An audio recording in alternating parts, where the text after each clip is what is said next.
Madame la présidente, madame la ministre, monsieur le président de la commission, messieurs les rapporteurs, chers collègues.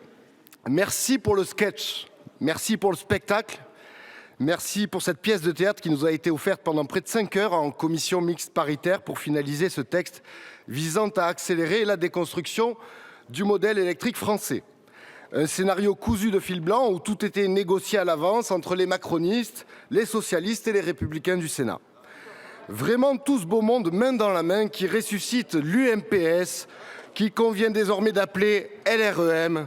Ça pourrait presque être touchant, émouvant même, si les conséquences de cette manœuvre politique ne s'annonçaient pas tragiques. Manœuvre dont on mesurera très prochainement, j'en suis sûr, l'étendue et le cynisme. Quelle mal-gaieté si triste et si profonde que lorsqu'on vient d'en rire, on devrait en pleurer, écrivait Musset.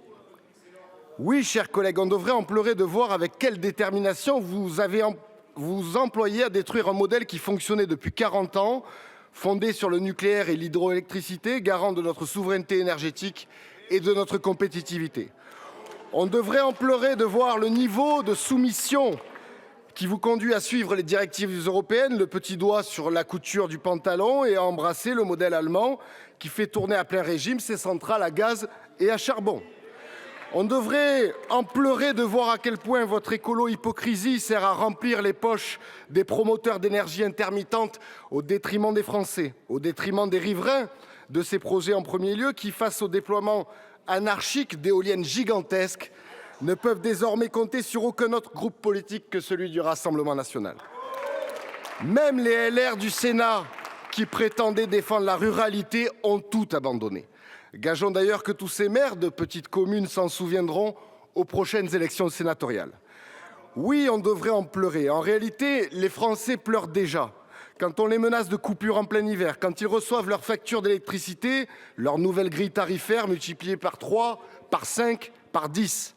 Allez demander aux boulangers, aux bouchers et charcutiers, à tous ces artisans que nous rencontrons dans nos circonscriptions et qui nous disent qu'ils vont crever. Allez leur demander, pas plus tard que tout à l'heure, le seul et unique boulanger de la petite commune du Kellar, dans le Gard, me disait au téléphone « Je suis mort, je suis mort ». C'est ça la réalité, chers collègues. Oui, les Français pleurent et comprennent que si les factures flambent, c'est parce qu'au sein du marché européen de l'énergie, le prix de l'électricité dépend du prix du gaz, du coût de production de la centrale à gaz la plus chère. Et pourquoi active-t-on des centrales à gaz en Europe? À cause des énergies intermittentes qui ne fonctionnent pas quand il n'y a ni vent et ni soleil. Tenez, ce matin, par exemple, l'électricité disponible en France qui provient du solaire, c'est 0%. Du côté de l'éolien, c'est 4,8% avec 8000 éoliennes. Je vous invite à vérifier par vous-même. Et avec ce texte, vous voulez multiplier l'installation d'éoliennes et de panneaux solaires partout sur le territoire. Mais 0 fois 0, ça fait toujours 0. Sans vent, sans soleil, ces sources ne fonctionnent pas.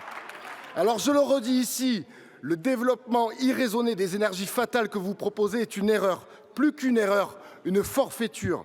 Nous devons renouer avec ce qui a fait notre réussite, comme ne cesse de le proposer Marine Le Pen. Nous devons investir massivement dans le nucléaire et l'hydraulique, accélérer dans la construction de nouveaux réacteurs, entretenir nos barrages et encourager la recherche et développement dans les énergies au potentiel important, l'hydrogène, la géothermie et la biomasse. D'autant qu'à ce jour, redisons-le, en matière d'éolien et de photovoltaïque, nous n'avons absolument aucune industrie nationale crédible. En injectant des dizaines de milliards d'euros dans ces énergies, nous finançons des multinationales étrangères.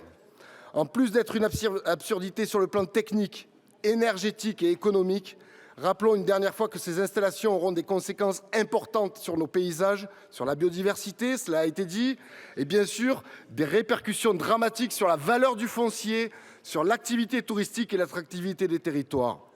Ce projet de loi, dont la constitutionnalité pourrait être discutée, marque un point de rupture, un véritable coup de force à l'encontre de la France périphérique, de la France des campagnes, cette même France qui encaisse sans rien dire, qui peine à se faire entendre et qui pourtant subit tant.